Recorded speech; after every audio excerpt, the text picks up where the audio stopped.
La técnica quirúrgica para el tratamiento del megacolon gangliónico en el niño consiste fundamentalmente en resecar una mínima parte del colon, realizar una aplicatura colorectal, hacer una colostomía proximal, hacer dilataciones periódicas, realizar una resección total del segmento gangliónico.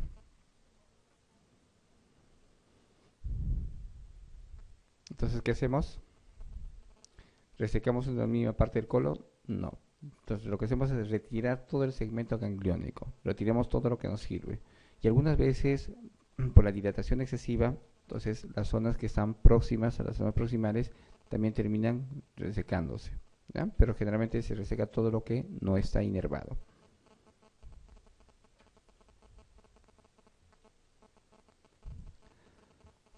Un lactante de 8 meses de vida presenta una historia clínica de estreñimiento crónico que alterna con diarreas malolientes. Se le realiza una manometría anorrectal donde se demuestra la ausencia de relajación del esfínter anal interno.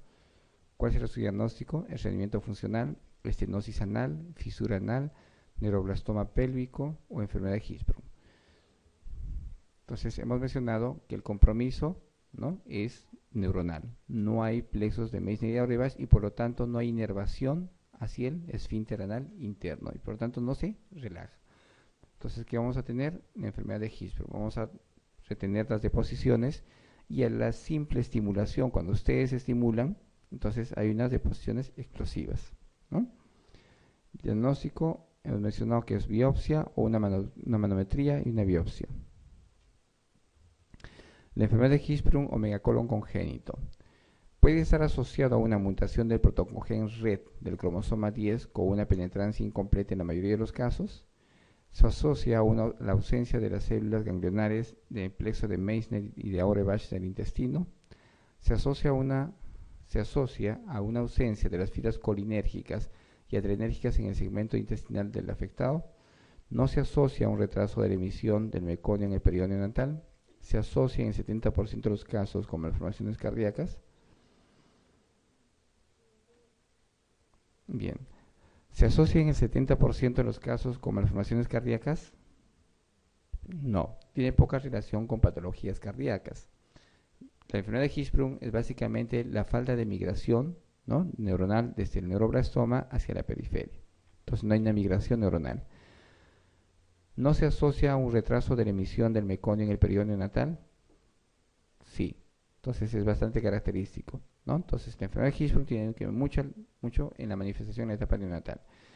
Se asocia a una ausencia de fibras colinérgicas y adrenérgicas en el segmento intestinal. ¿Qué es lo que hay? Va a haber ausencia de las fibras adrenérgicas, va a haber una hipoplasia parasimpática, pero va a haber hipertrofia parasimpática. Entonces lo que hace es incrementarse las fibras colinérgicas. ¿Ya? Se incrementan las fibras colinérgicas y disminuye las fibras adrenérgicas. Se asocia a una ausencia de las células ganglionares en el plexo de Meissner y Auerbach del intestino. Sí. Puede estar asociado a una mutación del protocogen RED del cromosoma 10 con una penetrancia incompleta en la mayoría de los casos. La penetrancia es completa. Está asociado este protocogen RED, sí, en el cromosoma 10, pero la penetrancia es completa. ¿Ya?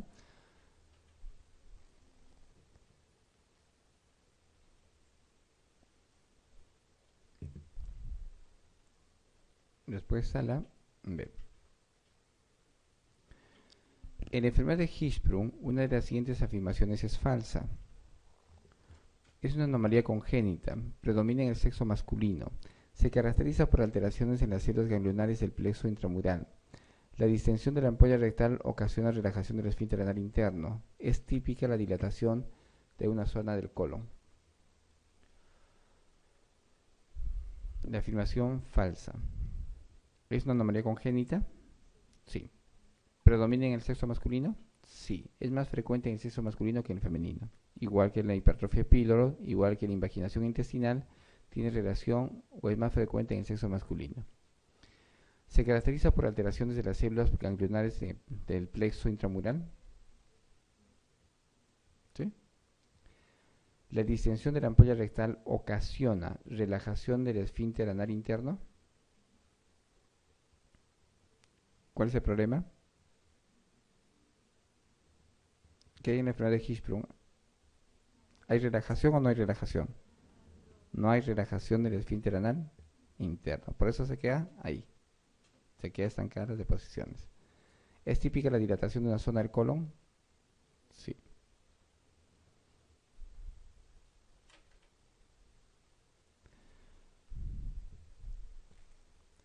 Con relación al megacolon gangliónico, señale la falsa. El segmento afectado carece de células ganglionares en su pared. Existe una disminución de la acetilcolinesterasa a nivel del segmento afectado. Existe una importante hipertrofia de la musculatura en el segmento previo al afectado. La ampolla rectal está vacía en las heces. El 85% de los casos solo está afectado en el recto sigma.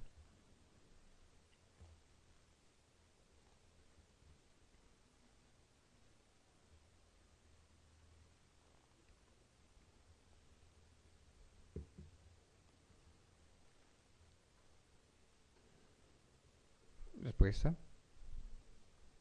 ¿El segmento afectado carece de células ganglionares en su pared? Sí. ¿Existe una disminución de la acetilcolinesterasa a nivel del segmento afectado? Hemos mencionado que en la enfermedad de Hirschsprung hay disminución simpática, obviamente adrenérgica, pero hay incremento o hiperplasia parasimpática y significa incremento colinérgico. Entonces, adrenérgico, simpático, colinérgico, parasimpático. ¿Sí? Entonces, ¿qué va a haber? Incremento de la acetilcolinesterasa en el segmento a nivel del segmento afectado. ¿Sí? ¿Existe una importante hipertrofia de la muscular en el segmento previo afectado? Va a haber una importante hipertrofia de la muscular en el segmento previo afectado, cerca, en la parte proximal. ¿Va a haber hipertrofia? Sí, y va a haber dilatación luego. Y una hipertrofia con dilatación, porque empieza a trabajar y luego se dilata. ¿La ampolla rectal está vacía de heces? Sí. En el 85% de los casos solo afecta o solo está afectado el recto sigma. Sí. Lo más frecuente, la zona más afectada va a ser la parte terminal, recto sigmoides. Y luego va subiendo, puede afectar todo lo que es la parte descendente, puede afectar todo el transverso, el descendente, incluso afectar la parte del intestino delgado. Entonces, obviamente, el pronóstico va a depender de la zona afectada. Si la zona afectada es pequeña, el pronóstico es bueno. Si está afectada la zona del intestino delgado, sí tiene un pronóstico malo, porque el bebé termina con intestino corto y muchos de esos bebés llevan o terminan con mala absorción y algunos, ¿no?, con la muerte. Entonces, la respuesta será la. ¿Se entiende esa parte?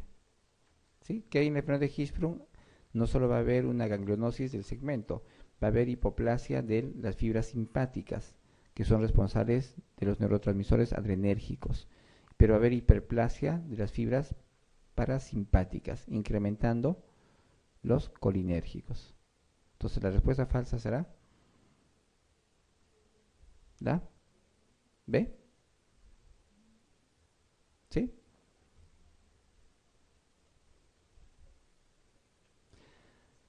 Lactante de 3 meses de vida que desde hace un mes presenta episodios intermitentes de distensión abdominal, dolores tipo cólico, algunos vómitos, tendencia al estreñimiento. Entre sus antecedentes personales hay que destacar que fue un prematuro, pesó 900 gramos. Esta pregunta ya la vimos, ¿no es así? Pero vamos a ver para analizar. No, estuvo 15 días en ventilación mecánica.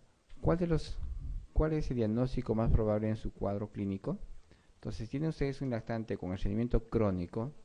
Entonces, lo primero que van a pensar es en enfermedad de Hirschsprung. Pero esa tiene otra connotación, es totalmente diferente, ¿no? Este es un prematuro, ¿no? Y lo hemos analizado de esa forma, que por su dificultad respiratoria, lo más probable que haya hecho haya sido una enterocolitis necrotizante. Y la enterocolitis necrotizante, con todos los factores de riesgo que tenía, terminan haciendo estenosis, ¿no?, colónica secundaria por enterocolitis necrotizante. Entonces, no se confundan o no vayan a confundirse por el estreñimiento crónico con la enfermedad de Hirschsprung, ¿no?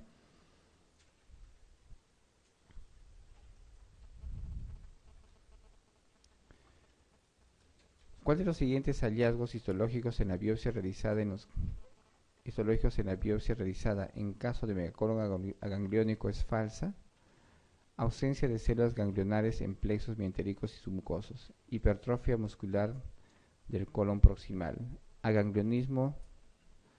El aganglionismo se localiza en la región recto-sigmoidea en el 70% de los casos. Aparece una disminución de la actividad colinérgica o colinesterásica.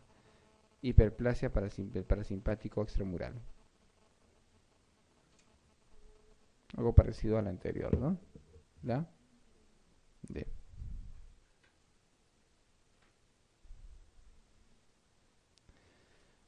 En la enfermedad de Hirschsprung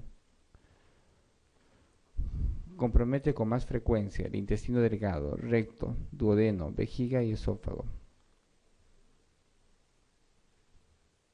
El recto. El megacolon agangliónico se asocia a impactación fecal recurrente, agrandamiento del abdomen, constipación que comienza al nacimiento, todas las anteriores.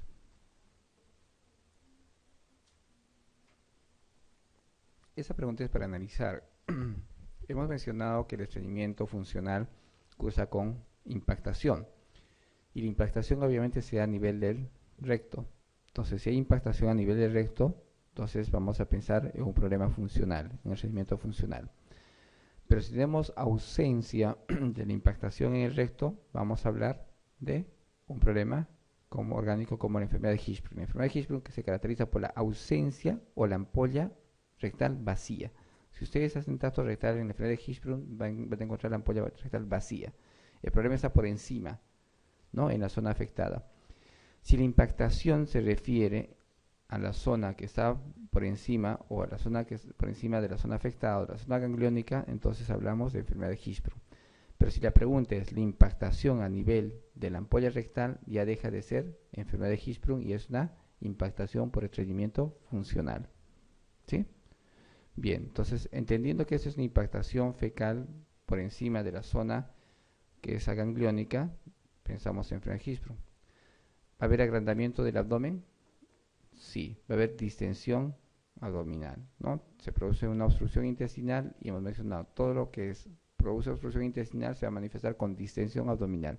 Cuanto más bajo el efecto, mayor la distensión abdominal. ¿Constipación de comienzo al nacimiento? Sí, ¿no? La respuesta sería todas las anteriores. Siempre recordando que la impactación es por encima de la zona afectada. Pero sin impactación a nivel de la ampolla rectal, no, deja de ser enfermedad de Hirschsprung y es un estreñimiento funcional. ¿Sí? ¿Se entiende esa parte, no? Perfecto. Una afirmación de la enfermedad de Hirschsprung es falsa. Presencia de estreñimiento precoz. Al tacto rectal se palpan las heces en la ampolla rectal.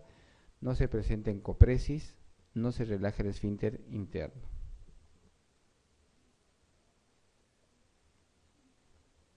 Con lo que hemos mencionado, sería la B. Entonces, si ustedes palpan heces en la ampolla, deja de ser enfermedad de Hirschsprung.